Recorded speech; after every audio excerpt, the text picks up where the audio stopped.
The gold single speed conversion is done. Let's check out how I did it. First, let's remove the old chain with a chain tool. Next, take an Allen key and take off the derailleur.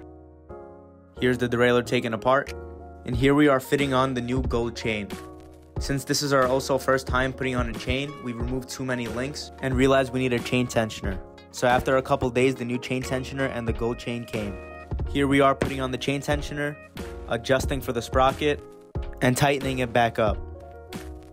Now that the chain tensioner is on, we can finally and easily put on the gold chain.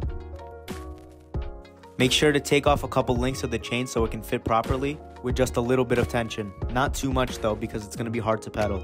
Now we're going to put on the master link that came with the gold chain. Here we are securing the master link in place and cutting all the zip ties to take off the derailleur cable and shifter. Let me know in the comments if you guys enjoyed watching this video, and let me know what kind of videos you guys want to see next. Peace!